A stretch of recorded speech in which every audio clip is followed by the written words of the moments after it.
You know, we can see today we can see about the introduction to the Python.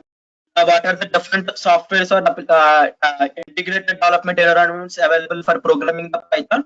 What are the online environments available for the Python, and how to install the Anaconda? So we will be using the Anaconda. So we will see why we are using Anaconda itself or the Jupyter Notebook instead of using other popular IDLE. Okay, today we can see all those. Okay, so there are many programming languages for developing the data science application. You can develop the data science application in R. You can develop data science applications using the Python. You can develop data science applications using MATLAB. You can develop data science application using the SAS. Okay, so a lot more. Scala. You can also develop the Scala. Okay? So there are a lot more programming languages. So why we are going into the why as APSSDC or as a trainer of APSSDC? Why I have chosen the Python as the programming language, or why I am introducing the Python for you for building the data science application. Today we can see and all those. Okay, why Python? So can anyone say any of the? I hope most of you somewhat familiar with the Python programming. Can anyone say what are the advantages or what are the things available for Python compared to other programming languages? Applications, or what are the advantages or disadvantages or other things? You can name it. So most of you have given two. That means you are somewhat familiar with the Python. So you should use some answer. So first one I have got the easy to understand. Python is easy to learn. Lines of code is less, easy and simple, low level and portable. So not low level, it is a high level programming language, Sanjana. So less code lines or less vast libraries, more libraries, good syntax is very simple. There are no big coding if we use a Python. Yes, code takes less lines, easy to learn. Python is interpreted language. Python code is simple, logic is less in lines. Most of the data science packages are developed in Python. Excellent, good. Modules and libraries, excellent. Easy to understand, vast libraries, no more to easy to learn, less time, no header files. No header files means okay. So no header files, extensive libraries, free and open source, less number of coding lines, time saving, yes, good.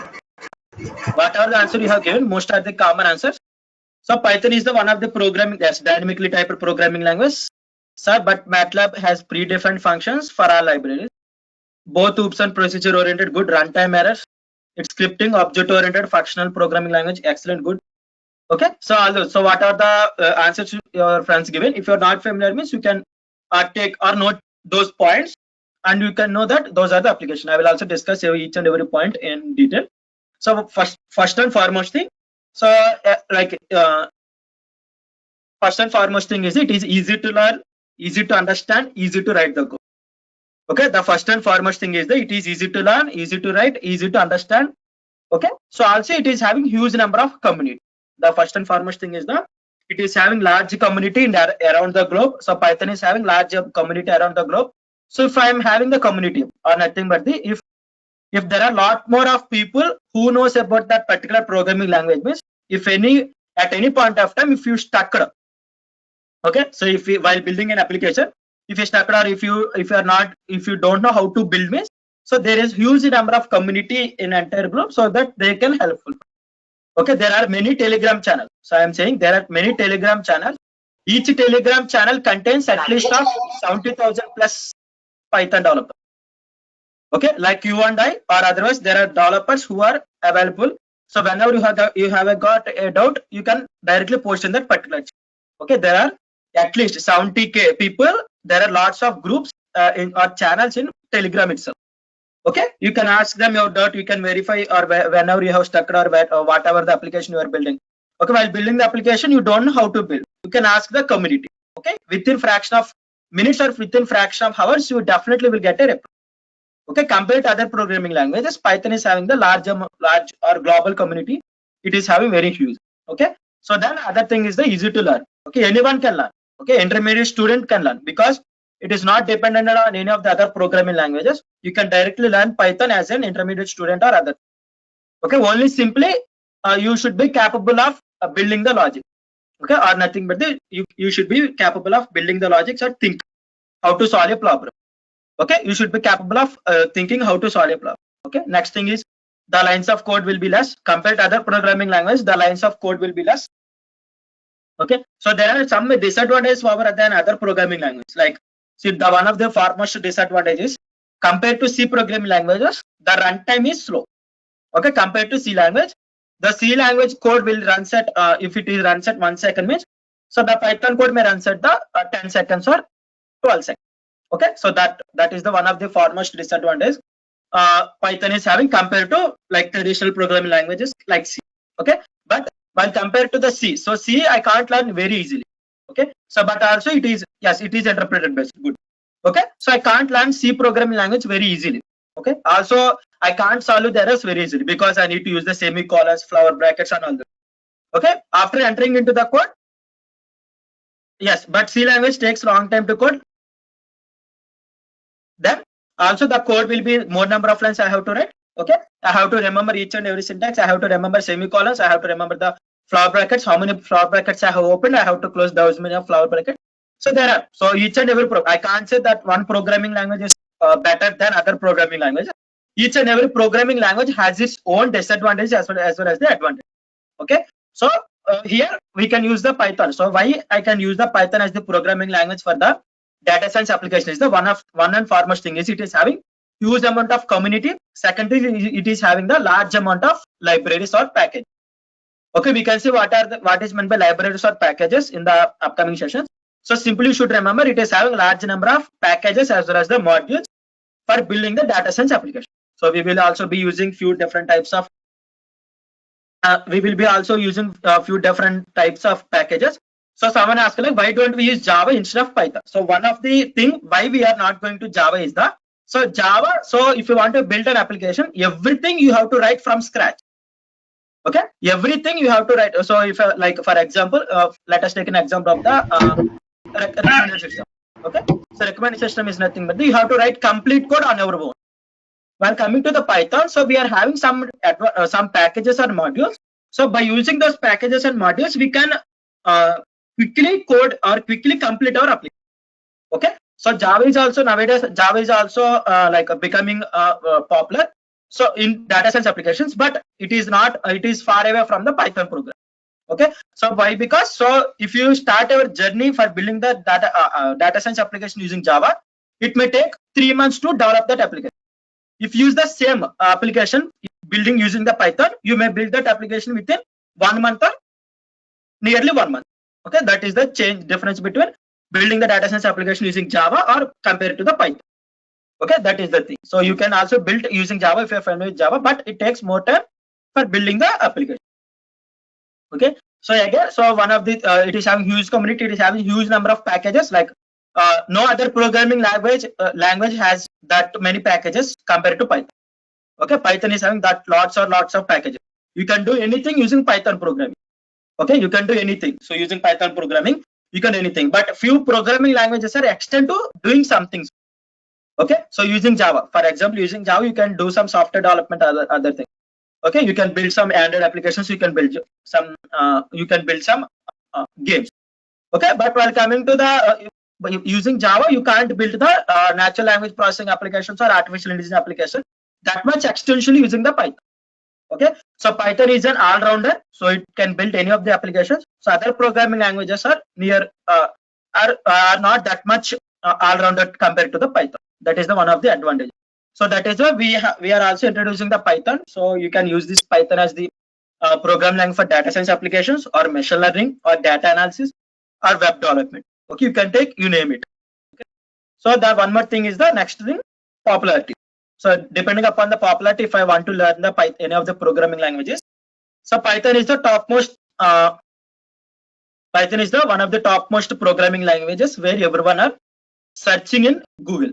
Okay, so based on the searches, so there is one link I will be pasting. You can explore that particular website and you can know how this popular programming language has been decided.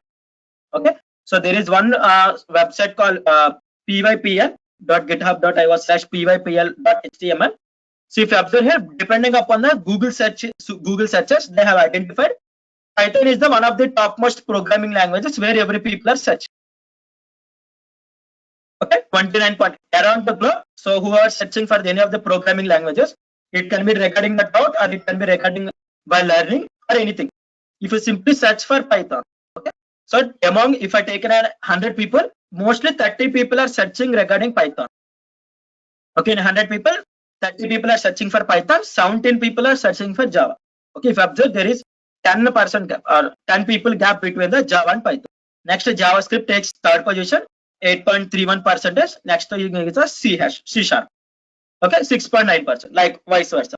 Okay, if you observe here, so at starting, when data science came into existence, at the starting, R programming language came to exist. For building the data science applications, R programming languages, R program taken the topmost place. But as the days going on, so Python taken the first part for building the data science. By means, so R programming language is specific for building the statistical analysis. Okay, so if you are working for statistical analysis or data visualization, you can go for R program. But for building the analytics models or predictive models, R programming having the less chance compared to the Python. Okay, so if you learn R or if you know R, it is also the one of the advantages you are having. So it is better to learn both the programming languages, Python and R, if you are interested to enter into the data science community. Okay, that I am suggesting you to. So you should learn about Python completely. So that second place goes to the R programming language. Yes, R programming language is still useful. So because most of the companies are using R programming languages for building the data science application. Okay, so for building, so they are using for statistical analysis, statistical model. It is also having packages for natural language processing, machine learning. Okay, so it is not you can if you know, it is very good. If you have learned something, means it is better to extend some more knowledge on R programming. If you don't know, means if you are interested, you can learn. Okay, R is also having some chances in the data science community. Okay, so Python and R are the topmost programming languages for the data science community. So this is the metrics for the who are searching for what type of programming language. Okay, this is the based on the search engine, not based on the like data science community. Okay, there are other programs like Ruby, VBA, Go, Kotlin, MATLAB, TypeScript, Shift. These are the top 16 programming languages. So previously, before starting the session only, I have taken the screenshot. So if you observe here, May 2020, it has been in this month only, it has been updated.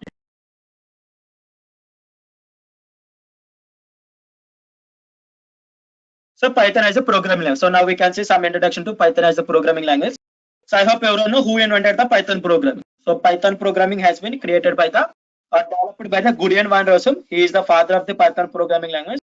Now he has retired from Python PSF, Python Software Foundation. Now he is working or he is spending his retirement time at Microsoft. Okay, he is spending his retirement time at Microsoft. So Guderian van Rossum, he is the father of the Python programming. Okay, the name. So I hope most of you people know how the name Python has been given to that particular programming languages. So he has a favorite. One of the show is the Monty Python. One of the favorite show like that person's Guderian van Rossum. One of the favorite show at that times is the Monty Python's Flying Circus. Okay, from that favorite names, he has named the programming language. So whatever the language he has developed, so he has given as the name as the Python. Okay, so Python language. So anyone asks you what is meant by Python means you can't see it is a snake. Okay, so Python is a language of the interpreter. Python interpreter. Okay, so Python interpreter. So if you want to like execute anything in the Python interpreter, it is the language for the. It is a language called Python. Okay, so by end of this first 2 weeks or by end of this training program, you will be the people who will learn the Python or nothing but the people who speak Python is known as the Pythonist. Okay, you can give a adjective or adverb to yourself as the Pythonist if you are familiar with the Python program. Okay, I am the Pythonist because I know the Python programming, how to write a syntax or how to write a program or how to code a particular application. So myself, I am the Pythonist. Okay, so if you know Python or if you are familiar with the Python programming means you can name yourself as the Pythonist. You can add this keyword in the inside the resumes or inside the of the blogs everywhere. Okay, so if any person called as the Pythonist means that person is familiar with the or nothing but the person can speak or program or write code in the Python program. So it is the name in most of the community in Python community. So most of the people are using the Pythonista as themselves because they are familiar with the Python. It is very uncommon skill and maybe inherited by nearly all Pythonists. I hope you all know. So it is uncommon skill. Why? Because it is easy to learn. Okay, so it is easy to write, easy to understand. Okay, may be inherited nearly all known as Pythonist. So whoever inherited that hereditary, so nothing but whoever inherited that particular programming language, they are known as the Pythonista. Use software initially developed by the, so whatever the software initially developed by the Goodyear Windows, they are using. So I am calling myself as the Pythonista means nothing but the software which is developed or implemented by the Goodyear Windows. Okay, this is one of the slide I have taken from the Python for everybody course in the course. Okay, so what is Python? So Python is a programming language of the Python interpreter. Okay, so those who can converse with it, an individual who can speak Python is known as the Python. So there is no particular definition of any of the programming language. So the person who speak about the or who can write or who can understand the Python programming, they call themselves as the Python. Okay, I can completely say by end of this first 2 weeks or 3 weeks, everyone will be familiar. Okay, whoever follow my class, everyone will be the Pythonist. Definitely, I will give. I can guarantee that everyone will be the Pythonist. If you follow my class or if you practice whatever the thing I am discussing, everyone will be the Pythonist. Okay, but you should keep some effort. What are the things I am discussing? Okay, so you need to do some exploration. So what are the thing I am saying? Is it correct or not? You should verify. Okay, you should verify, and you need to explore more websites. Then you will learn anything very easily, or you can get more knowledge. Okay, that is the thing I am interested to. Okay, next thing. So Python. So Python is an interpreter. So if I want to say what is meant by Python, Python is an interpreted language. Okay, Python is an interpreted language. Next thing is the high level programming language. Okay, next thing is it is the general purpose programming language. So there are many types of, so there are many names or there are many names for the Python programming. It is general purpose programming language. It is high level programming language. It is interpreted programming language. Okay, so it is interpreted programming language. Next, it is having many names. It is object oriented programming language. It is procedural oriented programming language. It is functional programming. Okay, we can see all these things in the meanwhile. Okay, first thing you should remember what are the different names Python have. Okay, so for now it is an interpreter. So we will see. So what is interpreted? I hope most of you are familiar with interpreter and compiler. What is meant by interpreted or interpreter?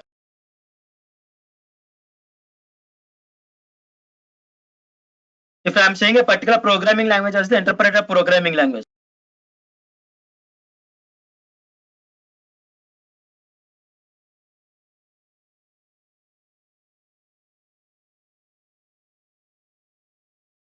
Good, I am getting lots of answers.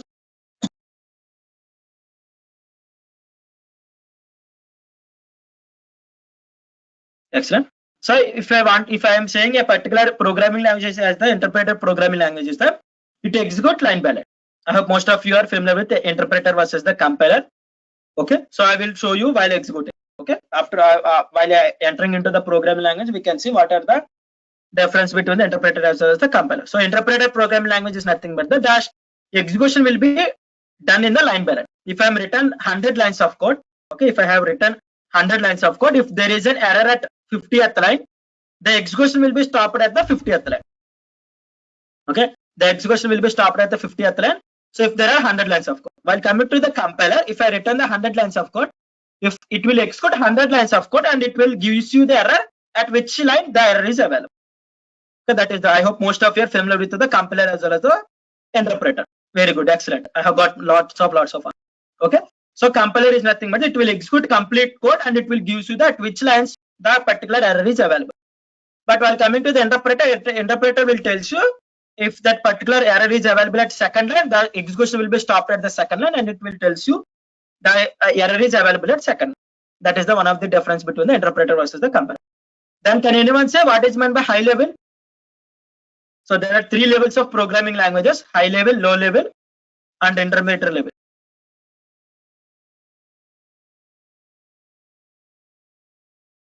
High level programming language. What is called as the high level programming language?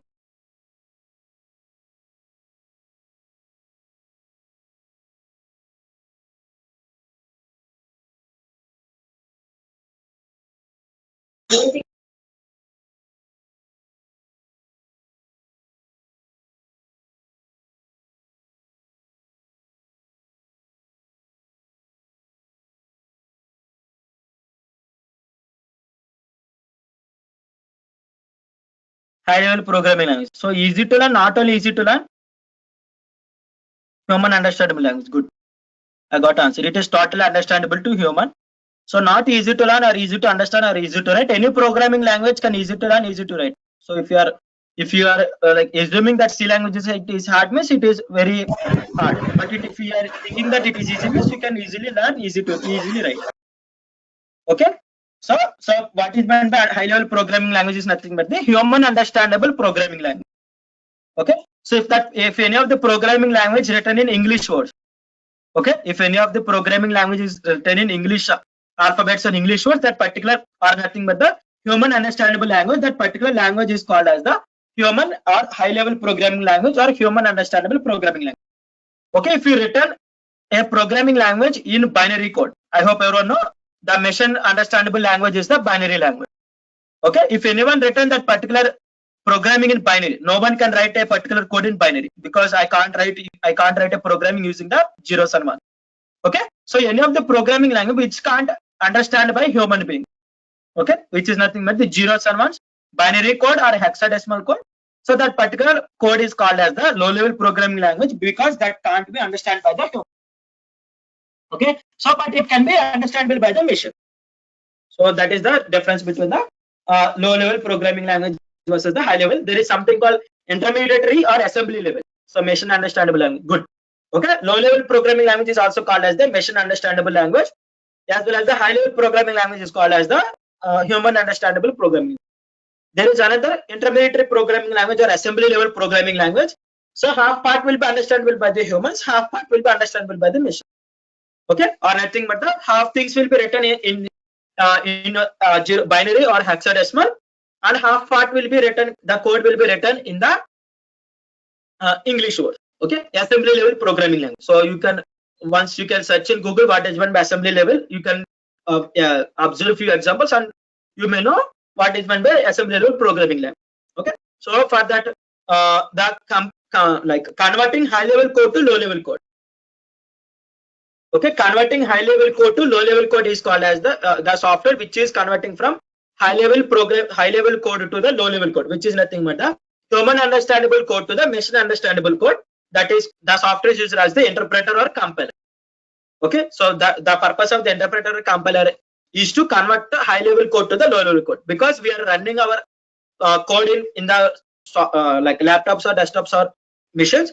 So for understanding, so human understandable language to the machine understandable language. Sorry, human to machine. So that the piece of software is a compiler as well as the interpreter. So someone has to like, what is meant by assembly level programming language? So assembly level programming language is a programming language which is used for programming the microcontroller. Okay, microcontrollers are microprocessor. So it is the one of the programming language available. So it will be written in either in half part. So it will be, so if I want to add two numbers, okay, so if I want to add two numbers, means I will use some command called add, and I have to use the memory addresses where the data has been stored. Okay, so that is the like platform dependent. So all the assembly level programming languages are platform dependent. So you should be aware that on which platform you are targeting, like which microcontroller or which microprocessor you are targeting. Okay, so like I can't explain completely about the assembly level programming language. Simply if you search on Google, you will get some idea. Okay, so for now I'm not interested to go into that complete details about the assembly level. Okay, so half part will be human understandable, half part will be depend on the addresses. So platform dependent is nothing but this. If I want to program, most of the people, if you're from EC background or triple background, you should be familiar with the microcontrollers or microprocessors. So for programming the microcontrollers or microprocessors, so I can use either assembly level or a high level programming language. So I need to know the complete details of the microcontroller. Okay, if I want to program 8051 microcontroller, I need to know complete details like how many pins are available, what are the memory addresses, what are the memory locations, from which memory address to which memory address. Okay, I need to know all those things for programming my code. Like for addition or subtraction, if you want to use a particular microcontroller for addition, building a calculator. Okay, I need to know. So I need to save my data in particular memory location. I need to add the data in the memory location. I need to know the memory addresses. I need to know the complete architecture of the microcontroller. So that is nothing but the platform dependent. Okay, so using assembly level programming language, you should target either one microcontroller or one microprocessor. You need to know complete details about that. particular microcontrollers or microprocessors. Okay, I hope it should give some clear idea. So next thing, so Python has been developed in 1994. So Python has been came to exist in 1994. So with version 1.0.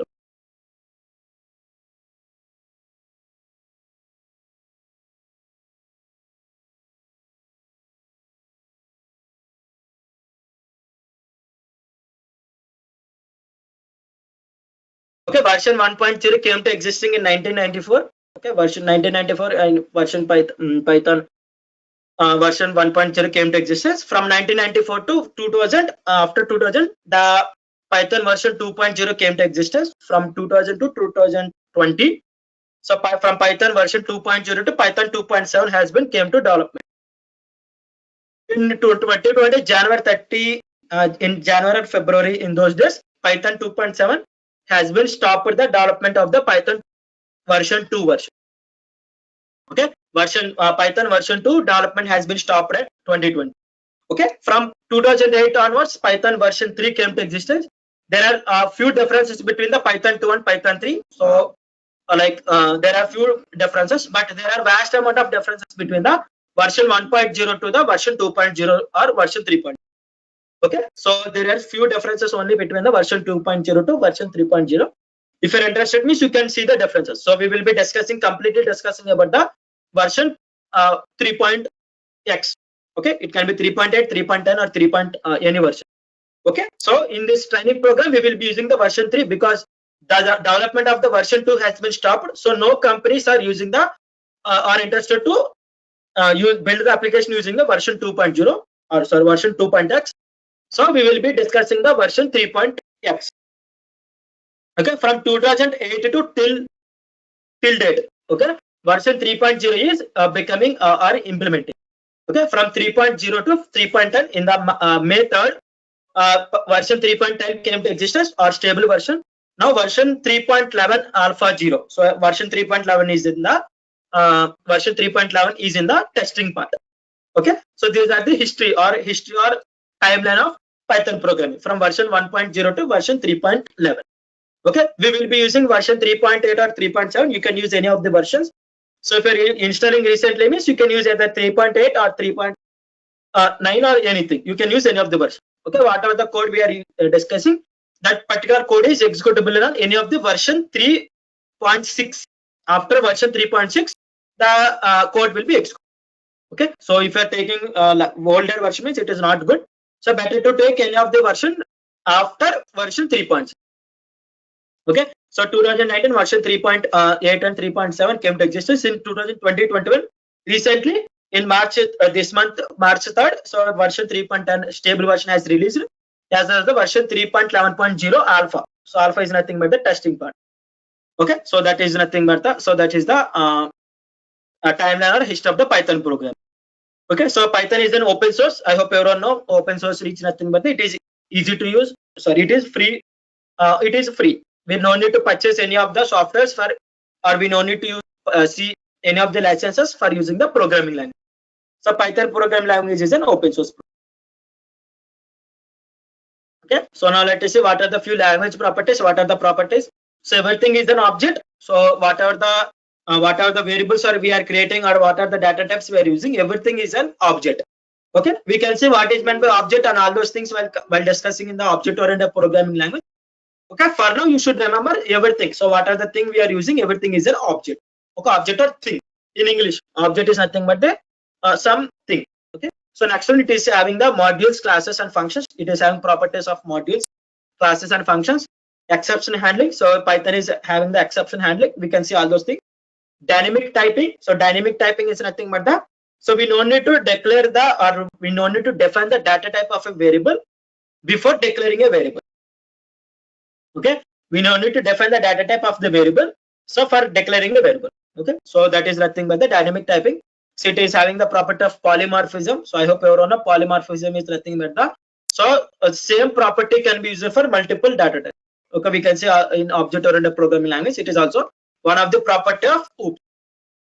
Static scooping, we can see. So operator overloading, it is also having the operator overloading. Indentation for block structure. These are the 7 different. There are lots of properties. These are the one of the topmost properties for the Python program. So indentation for block structure, which is nothing but we have to write or we have to define the block of code using the indentation. Okay, so for in Python, sorry, in C language or C++ or another program language, we are using the flower bracket. I hope you don't know. We are using the flower brackets for the block of code, but while coming to the Python, we are using the block indentation for the declaring the block of. Okay, we can see while discussing about the while discussing the code, we can see what is meant by the block or indentation. Okay, yes, 4 spaces. So nothing. So no need to indentation is nothing but the giving the equal spacing. Not only 4 spaces, you can also give single space. There is no particular defined. There is no particular definition of indentation. You can give either single space or 4 space or multiple tab spaces. Okay, but most of the developers are using the single tab space, so that is it is convenient to use the tabs. Okay, not only the tab space, equal spacing. Yes, based on user requirement or based on the like readability. So that is the nothing but the indentation. Okay, so Python is having high level data types. High level data types for the number, for declaring the numbers or for using the numbers in Python, we are having 3 different types of data types. First one is the integers, floating, and complex. These are the 3 different data types for the number. For declaring the group of characters, we are having one of the data type called strings, which is the immutable. So we can see what is meant by immutable or immutability while discussing about the strings property. Okay, so for declaring the group of characters, we are having the strings. For storing the group of elements.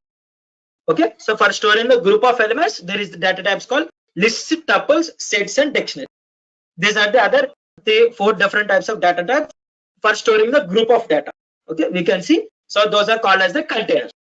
Containers. I hope everyone know container. What is the purpose of the container? For storing the group of things, we will be using the container. As usually, for storing the group of different data type of elements, we are using 4 different types of data types, either list, tuple, sets, and dictionary, depending upon the situation. We are having other data types, so like binary data or regular expressions or introspection. So we are having a large amount of extension modules or built-in data types, not only high-level data types. So using the other built-in packages, we can also define other data types like NumPy arrays, Pandas series, Pandas data from. These are also data from. These are also the data types related to the Python. These are the high-level data types which are related to the Python core development. Okay, extension modules can be defined new built-in data. Okay, we can build also our own new different types of data. Like as I said, we will be discussing other different types of data types like NumPy arrays. If you're familiar with NumPy package or Pandas, okay, Pandas data from Pandas series, okay, or nothing but the panel data or nothing but the NumPy arrays. Okay, there are also other data types. So because based on the requirement, the developers has created the other data. These are the built-in data types, or these are the data types developed by the Python core developer. Okay, so if I want to compare with the other programming language, so I can't say one programming language is better than other programming language. So if I want to compare with Java, okay, typically 3 to 5 times shorter than equivalent Java program. Okay, so if I write a program, if I'm building a calculator application, if I write a code in Java, so it will be shorter, 3 to 5 times shorter if I write the same application in the Python. Okay, runtime works harder than Java. So Python, as I said previously, so runtime works harder than Java. So Python's runtime is the harder than Java's runtime. Okay, components can be developed in Java and combined to form applications. Okay, we're coming to the in Python. So what are the things we have built it in Java? We can also combine it to the Python application. Okay, there is a pipeline between the Python and Java. So we can, whatever the components we have developed in Java, so we can combine for the applications in the Python itself. Okay, I will be updating these slides. No need to worry. So I will be updating these slides in the GitHub repository, so you can verify after. So if you have doubt in that particular segment, you can. Okay, I will be sharing the slides, so don't worry. Okay, components can be developed. So Python can be used to prototype components into Java implement. So we can build the prototypes of the Java implementation using the Python program. So Python can be used to prototype components into Java implementation. So these are the comparison. So next one, I'll compare it to the parallel. So if you are familiar with parallel programming, so most of the web application companies. So most of the web development companies use the Perl as the programming language for building their application previously. Okay. Now most of the companies are converting their Perl to the Python. We are having lots of applications. Lots of companies are converting their Perl based applications to the Python based application.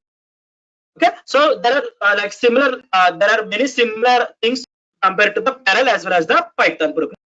Okay. Python are more applicable than Perl. So we can. So as I said, if I want to define the applicability between programming languages, so Python is having lots of applications. So Python is more applicable than Perl, which is nothing but I can use Python programming for the data science application, but I can't use the Perl for the data science application. That is nothing but the applicability. So that is nothing but the applicability. So Python Perl emphasizes support for common application oriented tasks. Okay, Python emphasizes support for combined programming language, common programming methodology. Okay, these are the few comparisons between the Perl programming language versus the Python program. So if you are familiar with Perl means, you should observe the difference between the, while discussing about the Python concepts, you can get the difference between the Perl versus the Python. So now compared to the C++, I hope everyone know the difference between the C++ versus the. So if you are from CSC background, definitely you will learn in the academics C++. So Perl is one of the programming language. Like Python, Perl is also one of the programming language. Okay, so differences are similar to Java's, because Java and C++ and Java both are the object-oriented programming languages. So both are somewhat similar. Okay, but often, as I said previously, so 5 to 10 times shorter than C++. But coming to the Java, those are only 3 to 5 times shorter for the Python. But coming to the C++, if you observe, it is 5 to 10. So Python stands as a glue language, so use it to combine components within the C++. So there are few other you can combine. So there is one flavor with the C++. Okay. So if you are familiar with the C++ code means, there are few interpreters which can be so few Python interpreters which can execute the C++ code. So Python stands as the glue language used to combine components within the C++. Written in C++. We can combine Python and C++. But you should be familiar with but you should take the interpreters which can execute combination of C++ as well as the C++ as well as the Python. So like I hope few of you are familiar with the Raspberry Pi. Raspberry Pi. So one of the smallest CPU. Okay. So if you are familiar with the Raspberry Pi means, so in Raspberry Pi we are building the for programming the Raspberry Pi we are using something called Python programming, but it is that is not the so for building the any of the projects using the Raspberry Pi, it is not completely Python or it is not the completely C++. Okay, it is the combination of C++ as well as it is the combination of Python. Okay, so if you if you search for the code related to the Raspberry Pi Python code, you can observe the difference between the actual Python code versus the syntaxes for the programming the Raspberry Pi. So there are many similarities between the C++ as well as the Raspberry. So if I want to say what are the features, so if I want to define the features means, it is first and foremost thing everyone will say why you are learning Python means, it is easy to learn, easy to code as well as the easy to read. Okay, you can read anyone's code very easily. You can understand anyone's code very easily. That is one of the advantages where Python is having compared to other programming. Next thing is it is free and open source. We no need to purchase any of the licenses or we no need to take any of the permissions. There are few programming languages which are not open source, which are required to purchase the license. Okay, for programming, for example, MATLAB. So if you want to use the MATLAB compiler means, definitely you need to purchase the MATLAB software. There are few online tools. Online tools are free online tools, but if you want to completely use the MATLAB software means, definitely you need to purchase the MATLAB software. So you can say that crack is available, but officially if you want to use the MATLAB means, you definitely need to purchase the license. Next is it is the high level programming language. So that is why every human being can understand. It is the high level programming language. So next one is the portable extension. So portable extension is nothing but I can extend, if I build the Python application in Windows, I can extend on the iOS or other. Okay, so extension is the portable. Portable is nothing but I can build my application on any of the OS. I can build to use on Mac OS. I can build my Python application on Linux OS. I can build my Windows OS. It is platform independent. Okay, you can build some application on Windows and you can build remaining half on the Mac also. Next thing is the interpreter. As I said previously, it is the interpreter. Next thing is the object oriented. It is having one of the feature called object oriented programming language, which makes the programming language popular. Okay, so why most of the people are learning Java in the before means, so because it is secure as well as it is the object oriented programming language. Same paradigm is also Python is having. It is also object oriented programming language. Next thing is the embeddable. So embeddable is nothing but the which is nothing but the embeddable. So embeddable is nothing but the we can embed our code. Okay, so next it is having the large it is having large range of libraries. So as I said previously, compared to other programming language, Python is having the huge amount of libraries. Okay, so next one GUI programming. So graphical user interface programming. So you can program okay, so you can build some graphical user interfaces application. Okay, so GUI, so graphical user, so like for building some games. Okay, for building some for games or for building some other things, you can use Python as the programming language. So next one is the dynamically typed. So dynamically typed is nothing but the so no need to declare any of the particular, no need to define any particular, no need to define any of the particular data type of that particular variable. So here GUI is nothing but so for building any of the applications like for games or dashboards. Okay, so dashboards for that purpose you can use the graphical user interface is nothing but so if you want to build some screens. Okay, for example calculator. So if you write a program for calculator, so if you want to design the calculator, you can use the Python as the programming language. Yes, games is the one of the example. If you want to build the games, you should give the user interface or what are the things. So if you observe, this is the screen you are viewing. This is called as the graphical user interface. This is the graphical user interface. So GUI program is nothing but the graphical user interface. If you want to build some screens, means so that you can use the Python as the programming language for building the GUI application. Okay, for building the GUI application. So embeddable is nothing but the like. So embeddable is nothing but the so you can embed it anything. So for example, so you can convert your application from Python to other programming language. Okay, so you can extend your programming language. Okay, if you build smaller application using Python, you can extend our application to the larger using the Python program. Okay, embeddable is nothing but the so converting your lower to the higher.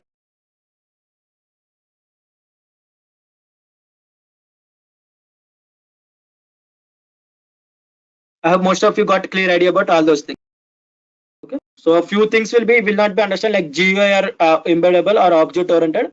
So we will be discussing object oriented programming, but we will not be going into the GUI or embeddable embedding. So because those are not related to the data science. Okay, for the like we are having other things, other like embeddable is nothing but this. So there are other programming languages. So there are some other programming languages for build like there are other flavors, MicroPython. Okay, MicroPython or TinyPython. There are other things available using Python, CPP Python. Okay, so embeddable is nothing but you are extending your Python for other applications. Yes, JPython. So Java, so JPython. There are also other types of flavor. Okay, so those is called as the embeddable. Okay, you can search on Google for getting. So because like I'm having some power issue, my battery is going, so that is I'm not showing you the in real world on web.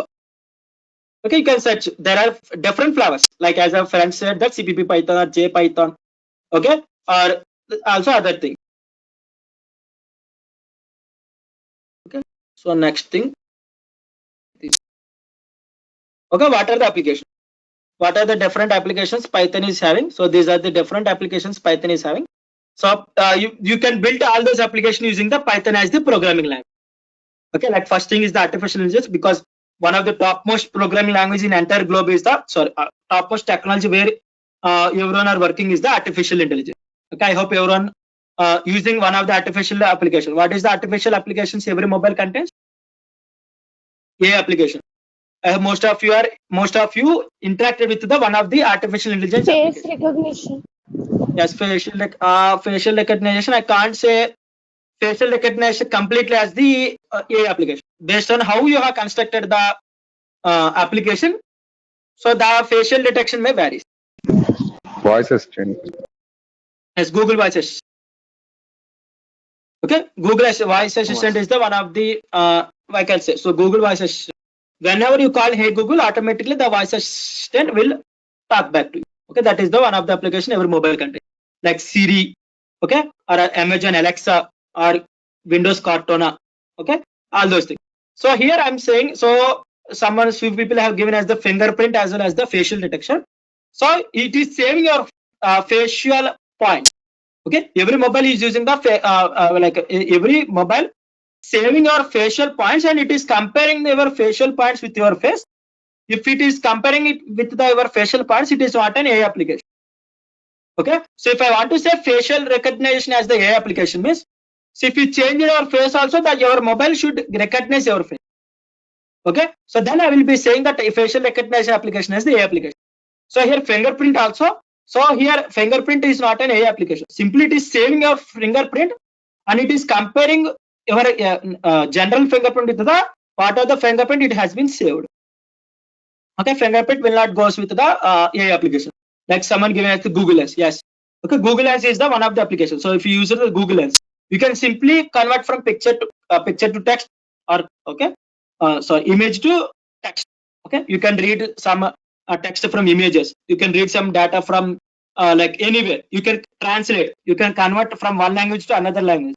One of the Google application is the Google Lens. Okay, if you didn't use Google Lens application means, simple after completing the session, or if you are having good internet connected, you can install and you can observe how the Google Lens is available. Okay, it will translate. It will convert to speech to text to speech.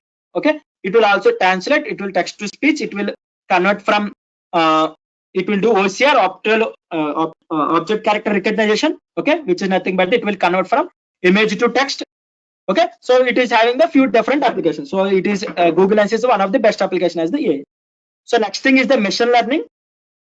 So we will be discussing with machine learning, and next thing data analysis very in depth in the upcoming sessions. So machine learning. So if I want, yes, if a mail is spam or not. Okay.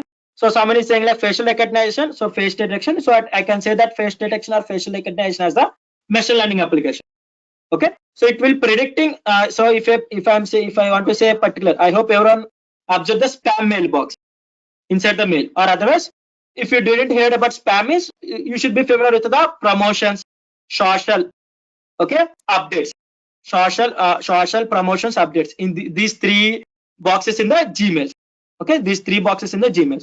So you will observe. So whenever you have got a mail, it will be navigate to that mail will be sent to that particular box. Either if it is a promotional mail, it will goes to the promotional box. If it is a social media or social media mail, it will goes to the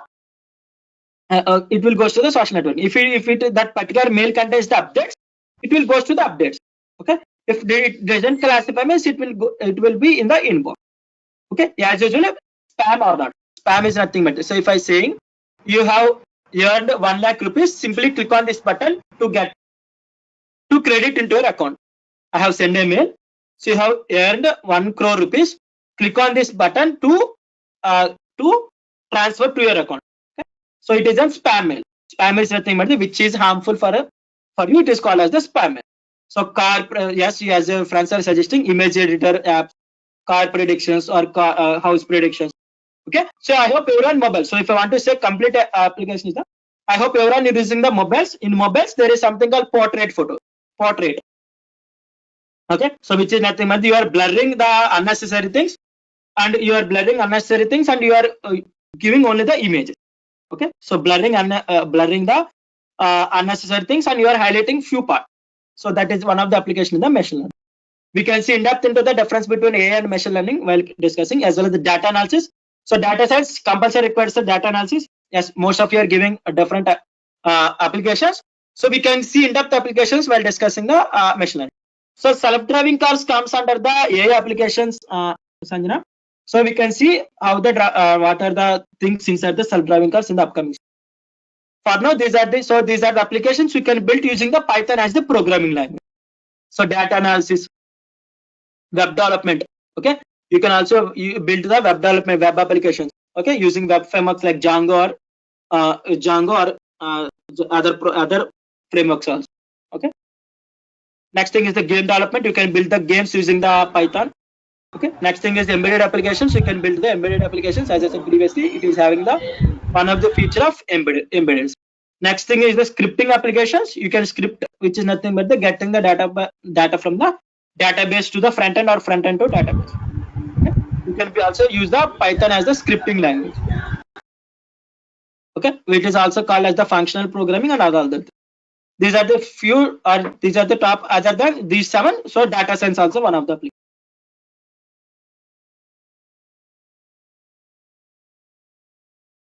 Okay, so this is the introduction. Till now I have discussed about the features as well as the comparisons. I have shown you the application. I have shown you history of the Python. Okay, why we are using Python as the programming for building the data science application, and all those things we have discussed. Okay, so now we can see what are the different softwares used for building the Python application. Okay, so software is used for building the Python applications or editors. Okay, these are the different editors you can use for building the data science or Python applications. Every Python application you can use all those editors for every of the Python application. Okay, so one of the software developed by the core developer. Okay, one of the core developers developer is the Python IDLE. I hope everyone are familiar with the Python IDLE. So it is the developed by the core developers. Okay, integrated development environment. So if you want to use that thing, it is the less weighted software. Okay, simply within 50 to 70 MB or below 100 MB, the software size will be available. Okay, so next thing, these are the other editors. So VS Code, Visual Studio Code, which is the topmost editor used by the entire globe. Okay, so one of the topmost editor used by entire globe is the Visual Studio Code. Next thing it goes for PyCharm, Sublime Text, Atom or Spider. Okay, these are the other editors where data science developers are using. Okay, you can use Visual Studio Code, PyCharm or Sublime Text or Atom or Spider. Okay, so but we are going for Anaconda, which is nothing but the Jupyter Notebook, which is distributed by the Anaconda. So Anaconda Jupyter Notebook distributed by the Anaconda developer. So why we are going is, so for the data science applications, there are a few packages for the data science application. As I said previously, why we are going for the Python means it is having the large amount of packages. Okay, so those packages are pre-installed while installing the Anaconda software. Okay, if I use a VS Code or PyCharm or Sublime Text or Atom or Spider or Python ideally, every time I need to install those packages whenever I am using that particular data science package. Okay, so what are the packages or what are the modules which has been built for data science applications? It will be automatically installed while installing the Anaconda software. Okay, or Anaconda software. So like as I said previously, it is having the data science packages. So it will around half GB. The size of the Anaconda software is around half GB. So you can download what are the packages we are using. Everything will be pre-installed. No need to install every time.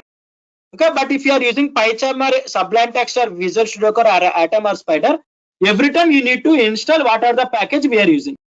That is one of the advantages. So someone has to ask like, I'm using PyCharm, can I use or not?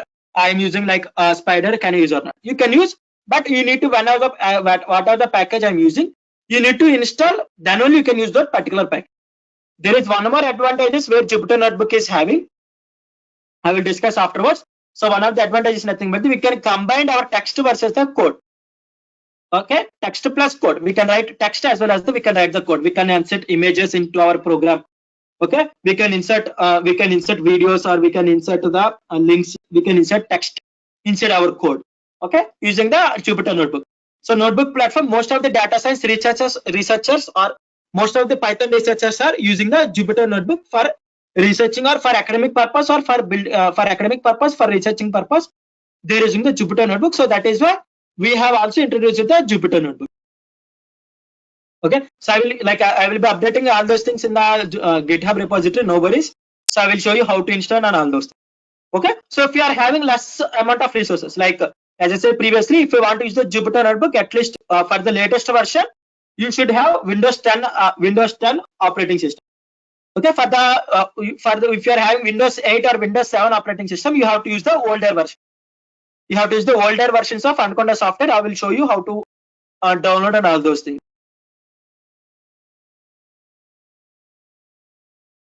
Okay, next thing is the Google Colab. So next thing, if you are not having enough system resources, okay, if you are not having enough system resources, then you can go with the Google Colab. I will show you how to use the Google Colab after tomorrow. Okay, how to use Google Colab and all those things in tomorrow's class.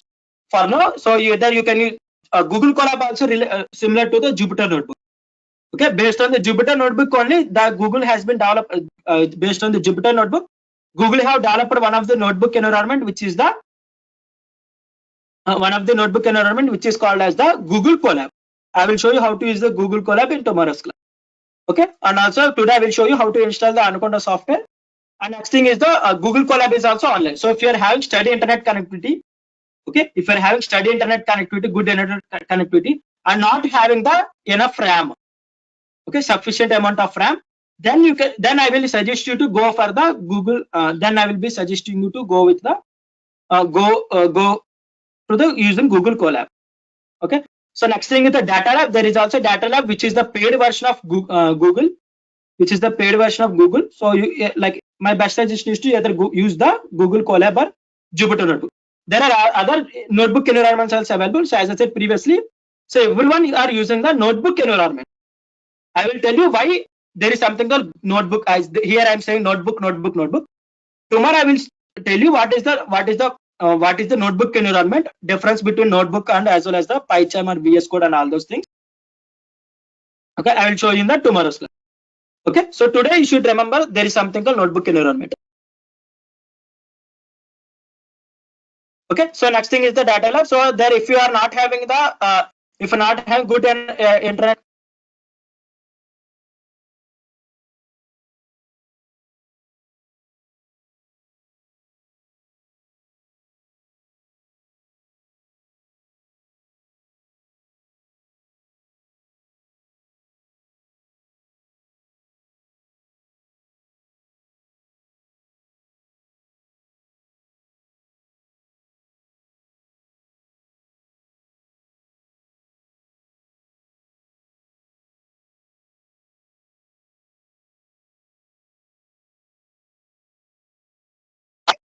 Is my voice is audible? Please let me know once.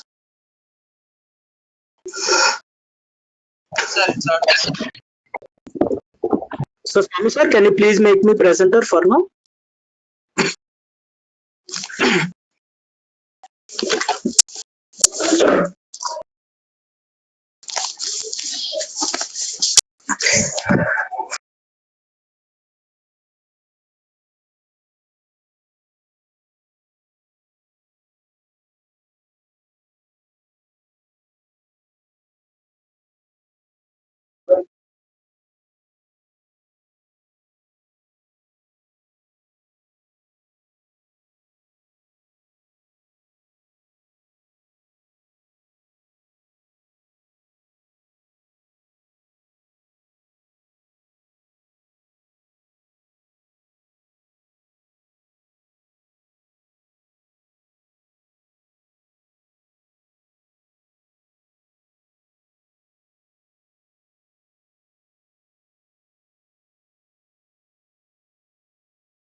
Wait a minute, I will continue.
Please bear me with me 1 minute. I'll get back.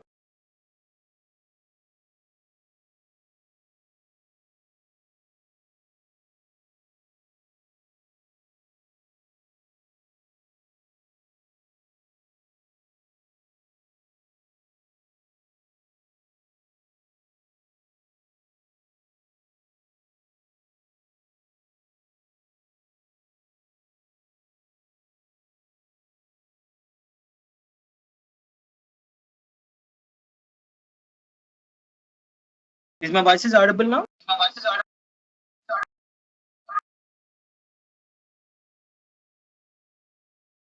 Sorry for the delay. So, no power.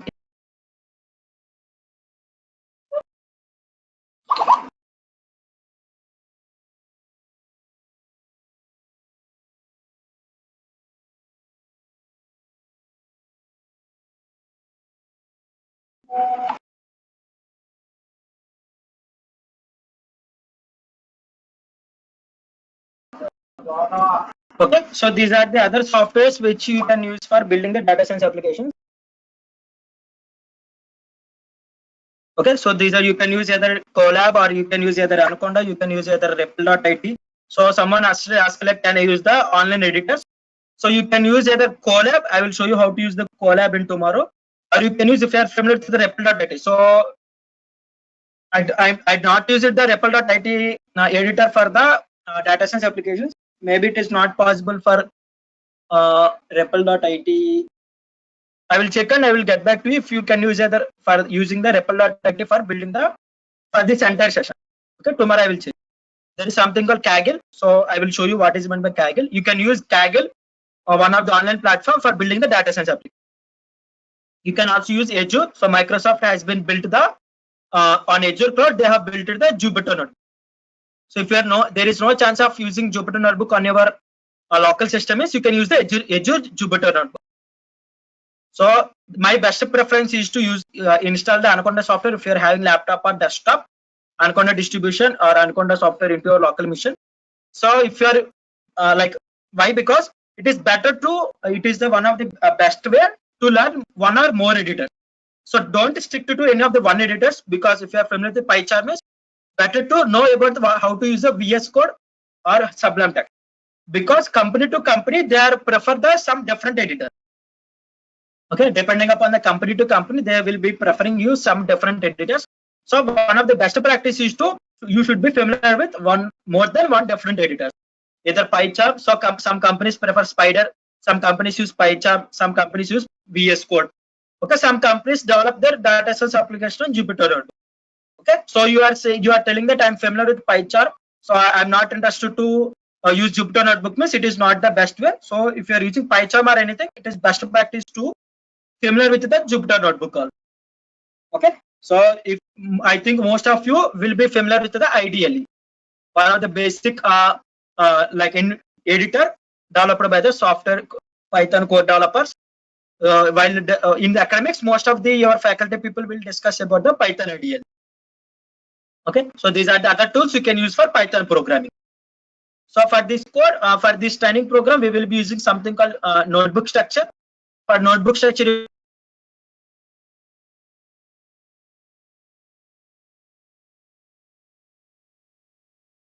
you can use Jupyter, or you can use Colab, or you can use Kaggle or Azure Notebook. So Anaconda for Python. So I will show you how to install and how to download Anaconda software in your local system. So you have to navigate. So why we are using for Anaconda, why we are going for Anaconda instead of using PyCharm or VS Code, one of the top popular Visual Studio Code or one of the popular PyCharm is nothing but it is a platform or navigator to run Python. So as I said, so as Anaconda is used for using the Python. Okay, many scientific packages require a specific Python version to run. So I will show you, instead of going to all this theory, I will directly show you on website. Give me a second, I will open Google Chrome. Official website for the. So why we need to use the Anaconda? So Anaconda is a distributor. So I hope everyone know the word distributor, like medical distributor or water distributor and other things. So medical distributor will distribute different types of medical products. Likewise, Anaconda is the one of the open source organization which distributes multiple editors. Okay, I will show you what are the different editors. So the official website for Anaconda is the anaconda.com.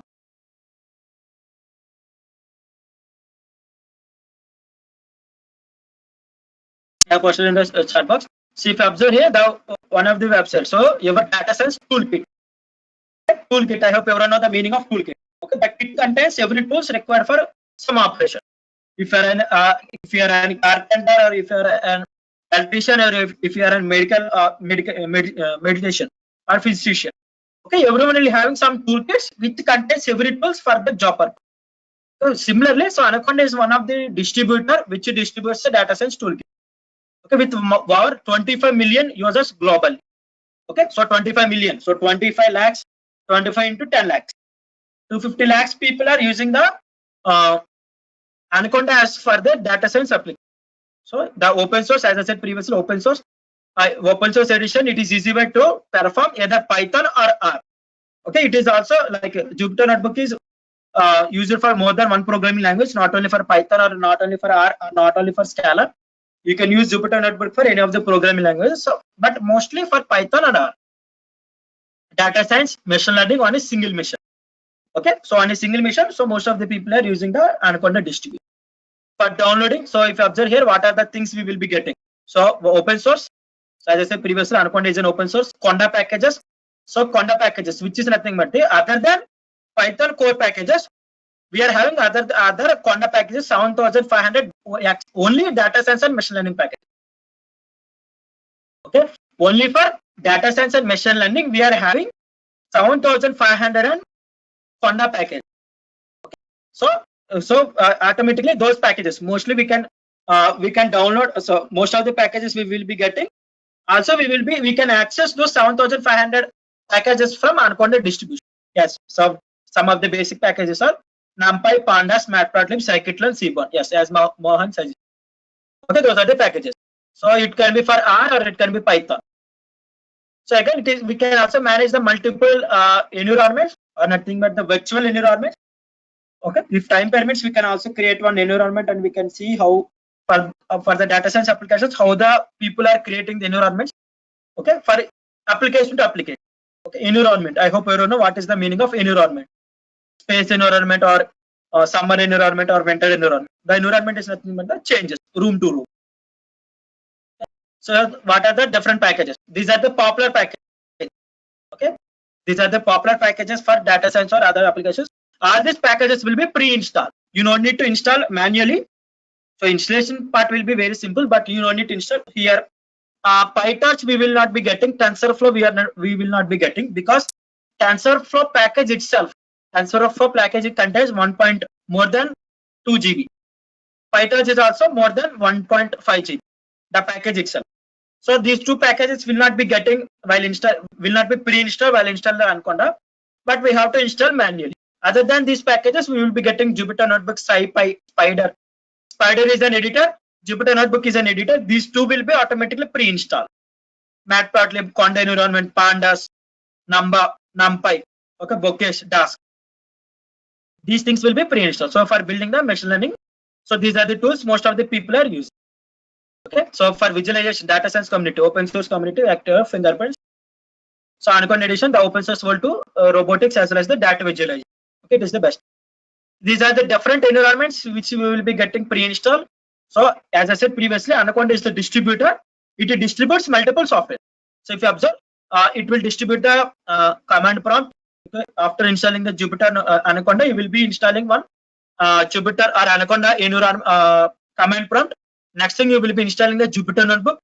You will be getting some Anaconda PowerShell. Okay, automatically PyCharm also will be installed. Okay, so if you install PyCharm manually, okay, if you install PyCharm manually, so you will not be installing the data science packages.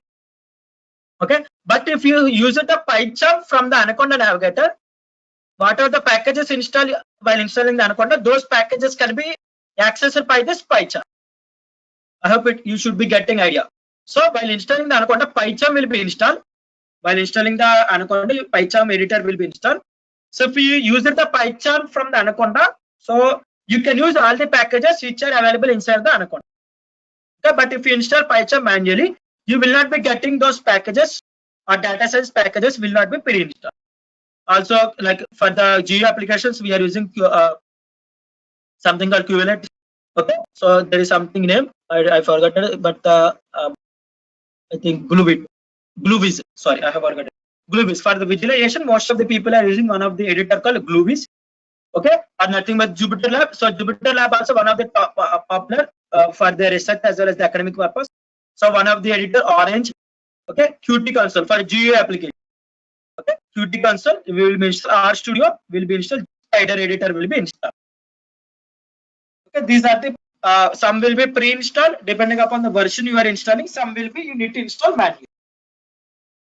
Okay, so these are the things you will be getting while installing the Anaconda software or Anaconda software.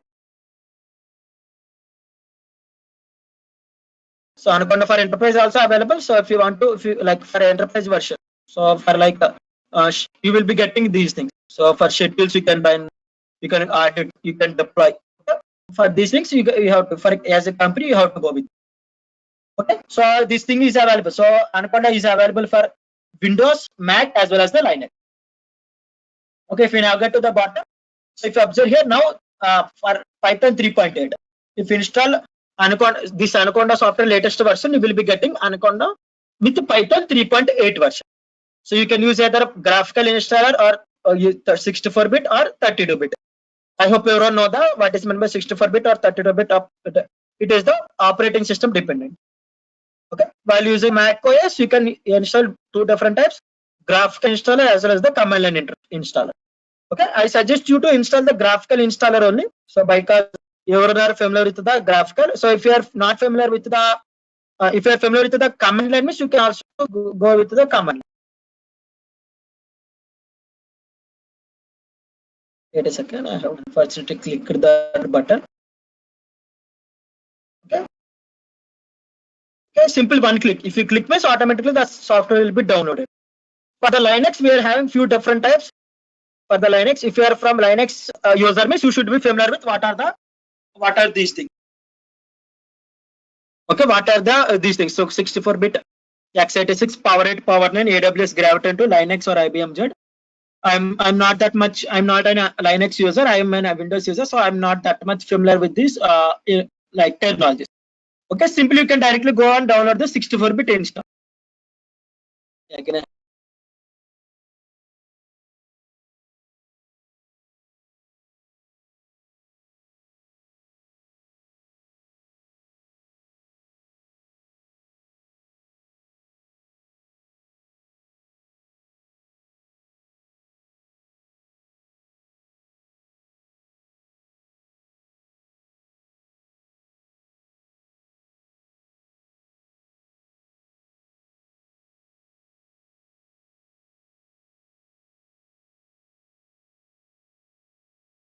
okay, so as I said previously, for the latest version, you need at least Windows 10 operating system.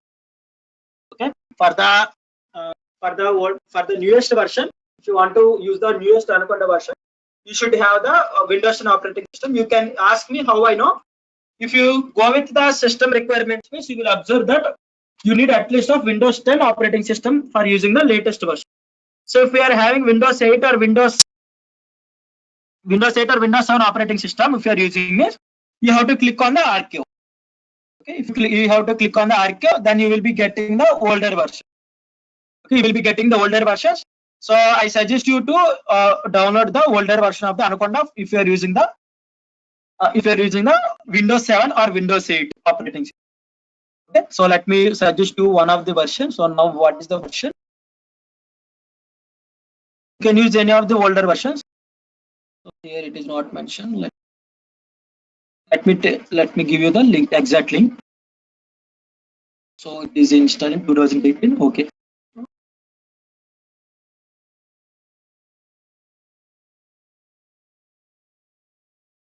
Mostly it should work. Okay, if I are using Windows 7 or Windows 8, so I will be updating the same link in GitHub repository resources.md file also. You can get that link. Okay, so mostly it should work. Okay, so don't download. So if you are a Windows 7 or Windows 8 user, so I will update the exact link. I will verify the system requirements and I will be updating the exact link in the GitHub repository resources.md file. Okay, don't download this particular software. I'm not because it is in 2018.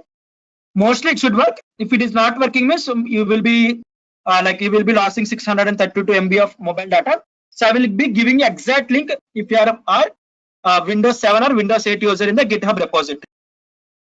Okay, I will be giving you updating the exact link in the GitHub repository. So if you are a Windows 10 or Windows 10 user, you can directly download this particular graphical user. Okay, I'm suggesting everyone should use the Anaconda software for this entire training program because I will be using this entire Anaconda software. So I will be using this Anaconda. Okay, so after downloading, I will show you the steps how to install. After downloading, so these are the downloading steps I have added. So after downloading, if you double click on that particular downloader software, means it will ask you to it will tell you the details, setup guide for the installation of Anaconda 3. Then you have to click on next. Then agree the terms and conditions of the Anaconda software. Then simply click on use the only just me, not all users. You can also use the all users, or you can use the just me, because I hope everyone know the users in the laptop or desktop. Okay, so lab user, or if you are from college, means lab user. Okay, or exam user, there are different users. Likewise, if you are having different users, means if you are using different users, means then you can use all users. If you are using only single user, means simply click on just me. Okay, so next thing is it will ask you to where to install this particular software. Use the default path. Don't change the path. Use the only default path. Click on next. Next thing is to add the Anaconda path to the environment variable. Okay, so simply check mark that particular checkbox. Okay, definitely you should check mark that particular checkbox and you should click on continue. Don't forget to check mark that on that particular checkbox. Okay, and click on install. It will take some time for installing. It will take some time while installing after install, because it is installing all the software. Don't use that tab link for anything. So it is also useful for Windows 10 also. So any version you can use for Windows 10. Any Anaconda version you can use for Windows 10. Okay, but while coming to the Windows 7 and Windows 8, you need to use the only specific version. So if you click on this link, I will show you. I'm pasting the link now. So use this link and navigate to bottom. You can observe the Windows install. So if you click on that link, means it will open this page. Simply click on download. It will navigate to the bottom. Then simply click on 64-bit or 32-bit, depending upon the bit of the operating system. Okay. So then install. So it will take some time because I will show you how to open Dasari, no worries. Okay, it will show you, after some time, it will complete the installation setup. Okay, for the latest version, this is the slides I have created for the version 3.5. For the latest version, between 3.5 to some latest version, sometimes it will ask you to install, do I need to install the VS Code or not? Okay, do I need to install the VS Code or not? If you want to install VS Code, means click on install VS Code, or otherwise you can click on skip. I think it is having. If you want to install the VS Code, means you can click on install Visual Studio Code, or otherwise you can skip. Depending upon your interest, you can do. Finally, it will ask you to finish. After clicking on the finish, you will be observing the documentation will be open automatically on your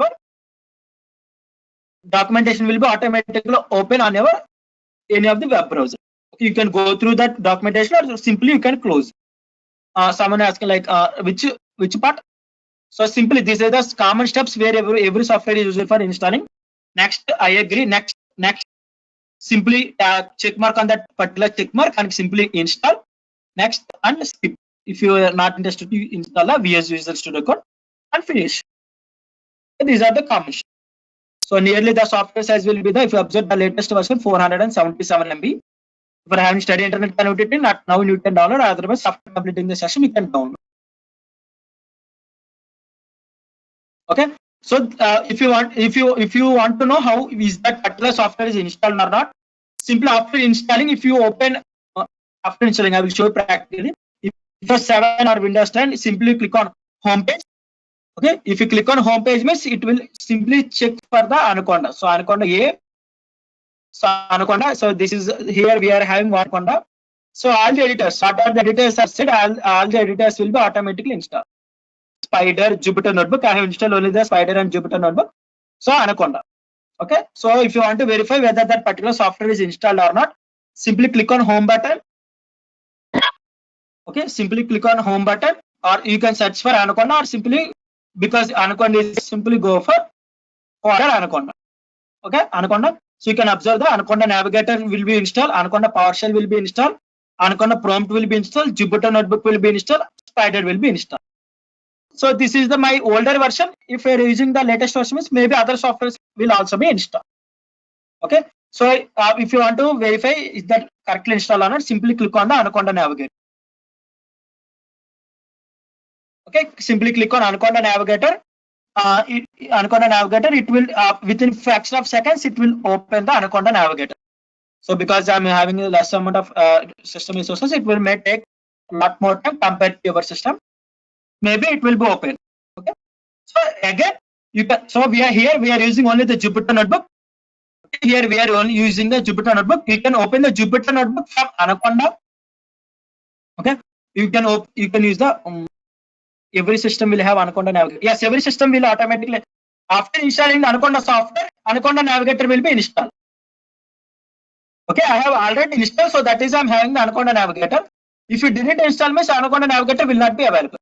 Okay, here I have previously installed, so that is I'm getting the Anaconda Navigator. Okay.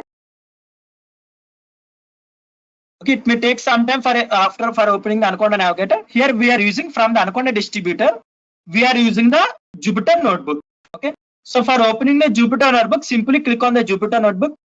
Okay, there are the different ways of opening the Jupyter Notebook. One thing is the directly opening the Jupyter Notebook. Okay, if you click on the Jupyter Notebook, one local server will be initiated. Okay, so I will be again discussing the opening part of the Jupyter Notebook in tomorrow's class. Now briefly I will tell you how to open the Jupyter Notebook. So if you click on the Jupyter Notebook shortcut menu, it will be automatically creating one local server. Okay, local server or local host, it will be creating on port 8888. So if you observe, this logo belongs to the Anaconda Navigator. This black window belongs to the Jupyter Notebook. I open both the windows.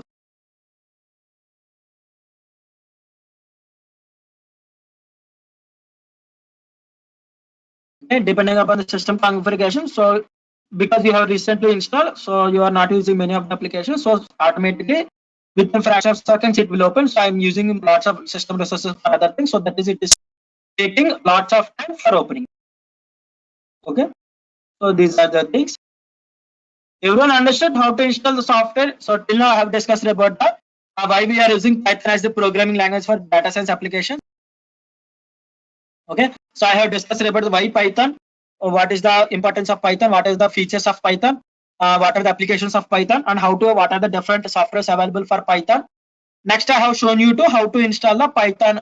I have shown you to how to install the Anaconda software. So if you install previously, it is also helpful. No need to install the latest version. So like if any of the like previously if you install means well and good, you can use that particular software. No need to download and install now. Okay, you can use that particular software. Okay, so if you didn't use it previously means the process which I have said you will take you to how to download that particular software.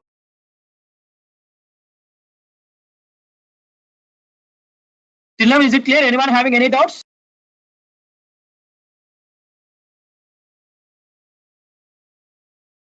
As I said, so after opening on a navigator. So okay, if you have downloaded means you can install. So after completing the session, you can install. So if you observe here, okay, I have got no, okay.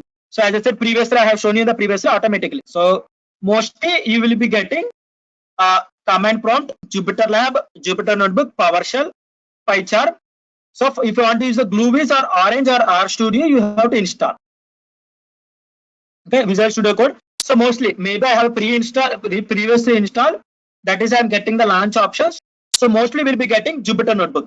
Okay, Jupyter Notebook will be automatically installed. Jupyter Lab will be installed. Command prompt will be installed. So remaining will be depending upon the version. Okay, I didn't remember whether these are pre-installed or other. Okay, so here if you observe the environments, if you click the environment, so as I said previously, there are few different packages will be automatically pre-installed. If you want to know what are the packages will be pre-installed, means you can simply click on this.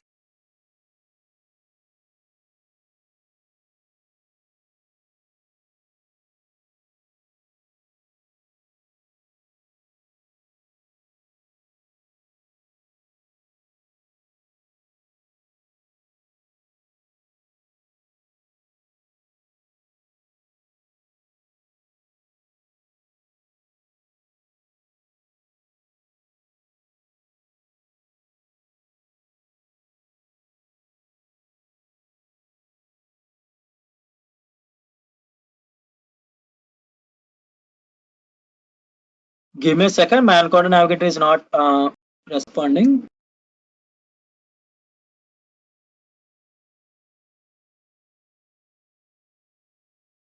So next, like automatically Jupyter command prompt, sorry, Anaconda command prompt will be automatically pre-installed.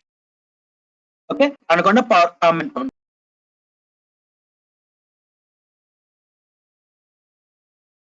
Yes, Rajesh, I know that. So that is it is taking lots of time.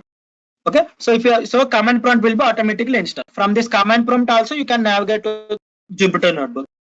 Okay, so let me show you. So in this environment options.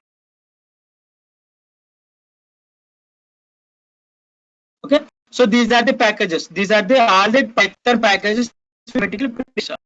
So if you observe in the bottom, so maybe this if you zoom in, you will be getting so nearly 4,427 packages are already pre-installed.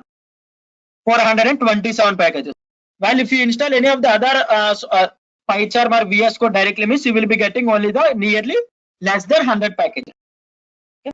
So you no need to install continuously. So so this is the 427. Maybe more than 427 will be installed on your latest version or less than 427 depending upon the case. So you can also install. So if you want to install means not install. If you click on not install means, if you observe bottom 8,064 packages are already available on the Conda environment. Those are not installed. You can simply click on. You can directly install. Okay. So you may not know what are the packages available. Okay. You have to search on Google. But while coming to the Anaconda, so Anaconda will be showing you what are the different packages available. Simply you have to select that package and you can directly click on install. Automatically one click away, automatically those packages will be installed. Okay, you can directly install multiple packages at a time. That is the one of the handy we will be getting. Okay, next one, learning. So we are also getting the some learning resources regarding the Python or Anaconda or Pandas, NumPy, SciPy. Okay, so if you are familiar, if you are a reading guy, you can go all those things and you can read documentation. Okay, so we will be discussing about Python completely, Pandas, NumPy. Okay, so we will not be going into the SciPy depending upon the situation. So SciPy we will be using the Matplotlib for visualization. Okay, Matplotlib for visualization, Books also for visualization, Dask is for data analysis. Okay, you can, if you want to know lot more about these editors also, you can read how to use the environment. I will be showing you many options how to use them. But if you are interested to get in-depth knowledge, means you can go with those documentation. Okay. So now I will be showing you why we are going to the why we are going with traditional instead of using the traditional idealist. Why we are going with the Jupyter Notebook. Okay, there is some guy.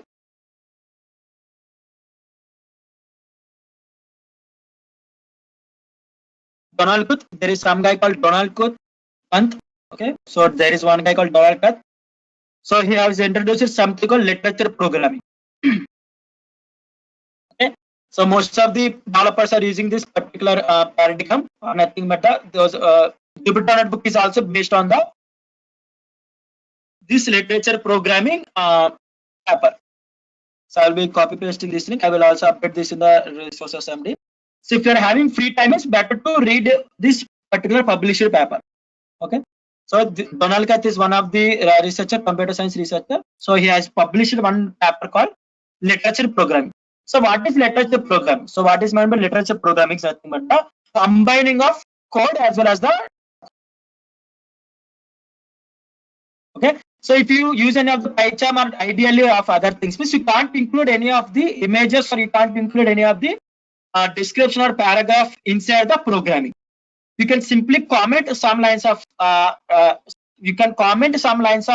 text, but you can't handle the you can't include lots of description regarding that particular code. Okay, so this is nothing but this is regarding literature programming. He has introduced something called literature programming. Nothing but so after before writing the program or after writing the program, you can also write what is the purpose of that below program. Okay, you can add some images related to that program. You can add some video related to that particular program. Okay, so this is the paper published for literature programming. Based on the literature programming only, notebook environment or as I said previously, from previous onwards, I am saying Jupyter Notebook or Jupyter Notebook, or I'm also saying like a Google Colab or Azure Jupyter Notebook or Kaggle Notebook. Okay, I'm saying notebook. How this notebook environment came to existing is based on the one of the paper called literature programming. Okay, once you can go to the paper and you can see why he has introduced the literature programming, how he has introduced it. Okay, you can go all those things. Okay, so Jupyter Notebook also based on this literature programming. So literature in single word, if I want to say what is literature programming, is nothing but that. So it is the code written in the Pascal. I think it is the code written in the Pascal. See if this is the code Pascal programming. I hope everyone heard about one of the programming called Pascal.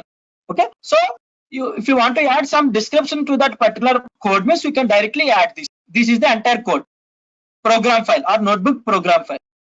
This is entire called as the literature programming. So if my Jupyter Notebook open means I show you the examples of literature programming or Jupyter Notebook, how the Jupyter Notebook environment will be available.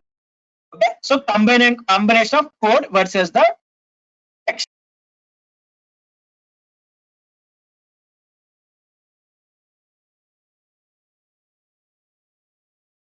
Okay, tomorrow once again I will show you how to open Jupyter Notebook and all those things. For now, you should remember. I will conclude by how the Jupyter Notebook is available.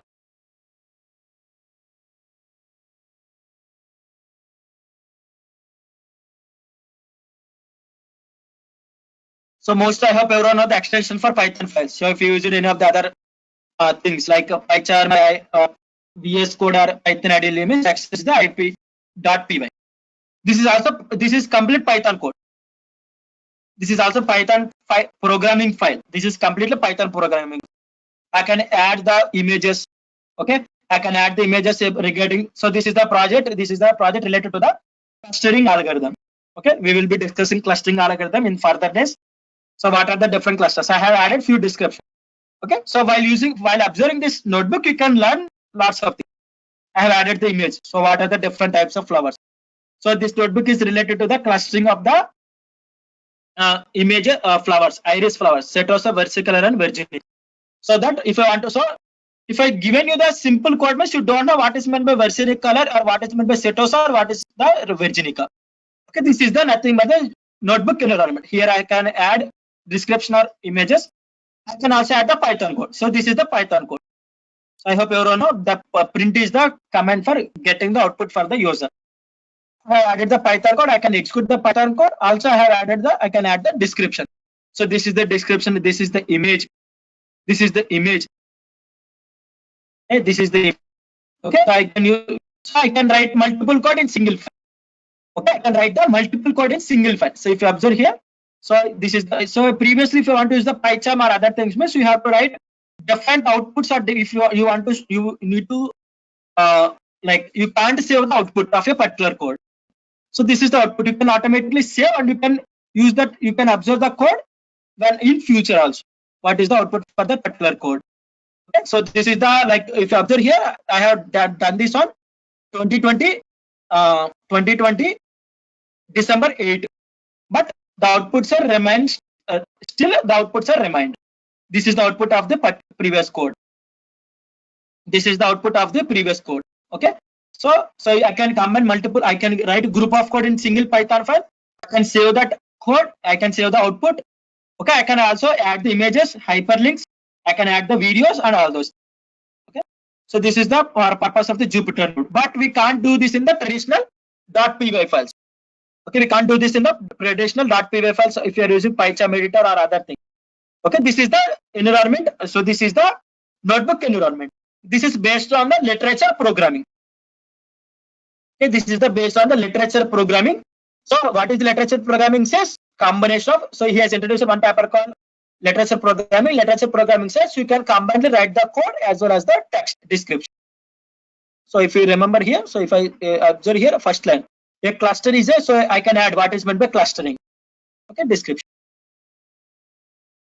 For the offline Jupyter Notebook, you can't use collaborator. So someone is asking like, can we use the collaborator here? So in traditional Anaconda, you can't use the collaborators. In Google Colab, you can use a collaborator. Okay, so I can only, like, if I share this file means you can see, but you can't add the collaborators in the Jupyter notebook. Maybe there is a chance, but I didn't explore the I didn't explore the collaborator platform. Maybe maybe that is not thing. So clustering algorithm. So we will be discussing in the machine learning part. Simply I am showing you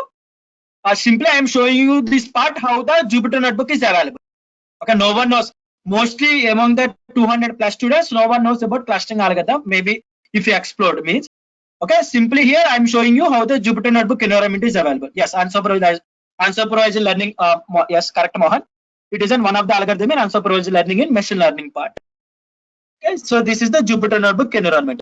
Let me show you for ease of understanding. Let me show you the Python notebook. So this is the Python notebook. Complete. Okay, so this is the notebook I have used for training some XYZ students. Okay, this is the notebook I have trained for XYZ students. If you observe, they are having 600 different code I have written. The entire Python programming code I have included in one single Python file. That is the one of beauty of having the Jupyter notebook. You can include all the codes. You can save the outputs. Okay, you can add some description of that particular code. Okay, textbook. I hope everyone observed the textbook. C language textbook or Python language textbook. Okay, you will be having description of the topic. Also, you will be having the code for that particular concept. Okay, so tomorrow onwards we will be seeing in depth about using. So that we will be mostly familiar with the how to use the Jupyter notebook and other notebook environment. Okay, so tomorrow I will show you other notebook environments like Google Colab. So because it is having large amount of cells. Collaborators is nothing but they working on a Python. So on single project, if more than one person need to be work. Okay, like madam. So collaborate is nothing but the, if on the single project, if multiple persons need to be work means it is called as the collaborators. Collaboration, working combinedly. Okay, so on Google Colab we can use. So I will show you how to open the Google Colab, which is also based on the Jupyter notebook only. So simply click on the colab.research.google Colab. I think for using the Google Colab you need the Gmail account. For using the Google Colab you need the Gmail account. If you already signed into Gmail account, if you click on that particular website means it will automatically navigate to this particular. It will automatically navigate to this particular environment. Simply you need to click on the new notebook. If you are first time means you need to simply click on the new notebook. If you click on the new notebook means automatically one particular if you click on the new notebook means automatically you can, this notebook will be open. Similar to the Jupyter notebook, but there are some advantages we are having compared to the Jupyter notebook. So for using the Jupyter notebook, no internet connectivity is necessary, but for using the Google Colab, internet connectivity is necessary. It will take some X amount of internet data. So for using the Google Colab. So if I share this particular Google notebook with you means, automatically everyone can view this particular code. If I want to share this particular. Okay, so if you are having less amount of RAM or less amount of ROM, if you are having good internet connectivity means you can use the Google Colab. Okay, so this Google Colab notebooks can be collaborated. Multiply, I can write the code, you can write the code on the sim at a time. If you want to share this particular notebook with your friends means simply click on share. Click on share. Okay, so then click on the how you want to share. If you want share with some specific person means it will. If you want to share with specific persons means you can add the you have to add some emails. If you want to add with everyone, so I can share this particular Colab notebook with everyone. Everyone can view this particular code. So let me copy this link and paste with you. Everyone can view this particular notebook. What are the code available? For example, I hope everyone know the basic thing is the print hello world.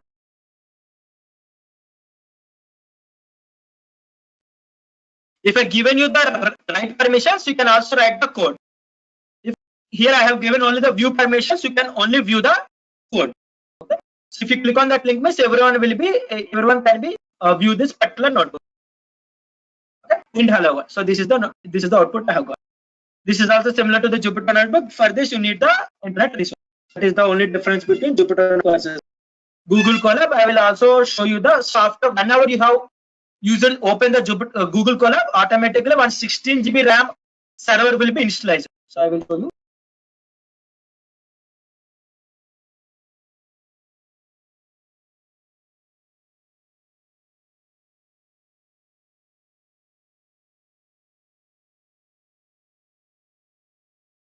Okay, 116 GB RAM will be automatically installed if you are familiar with cloud platform, cloud environment.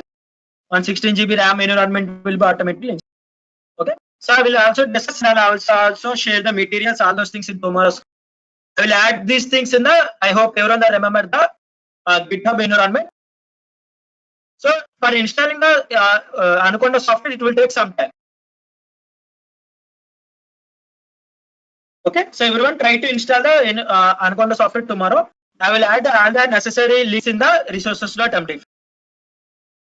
So which platform is more effective? We can't say which platform. So finally, so if you are like for research and academic purpose only, we can use the for research and academic purpose only we can use the notebook environment. Okay, so someone is asking next, so that is I'm discussing. For research as well as academic purpose only we can use the notebook environment. For developing the applications, we will be using the Python file. Definitely after building your application notebook environment, if you want to deploy the data or if you want to send your application, is definitely should convert that notebook to the Python file .py. Okay, I will .py file. So definitely for academic and research purpose only we will be using the notebooks. Other than that, mostly you can use either PyCharm or PyCharm, VS Code, Atom, any of your prefer. So I will be adding the required links in this particular resources. You can explore and you can download all those. Okay, so tomorrow I will be discussing in depth regarding the Jupyter notebook. Then we can go with the Git and GitHub. Okay, what is the purpose of Git and GitHub? Okay, yes, .py can be converted into the .exe. Yes. Okay, so tomorrow we will be discussing about the Git and GitHub, purpose of Git and GitHub. Why as a data scientist you require the Git and GitHub, what is version control and all those things in tomorrow class. That's it for today. So today I have discussed about purpose of what is the program language we are using, what are the other program language used for data science, features, applications, softwares, and all those things. Okay, I hope till what are the things I have discussed from today, it should be clear to everyone. So I will add that particular link in the resources.md file. Harita, I will add that Windows 7 and Windows 10 both the links in this particular file, resources.md file. Okay, you can navigate after completing the session. I'll definitely add. Okay, so I think we have time is up. Are there anyone having any doubts regarding anything from today's class? What are the things I have discussed in today? If you are having any doubts from starting means yesterday's class or today's class, you can ask. If you are not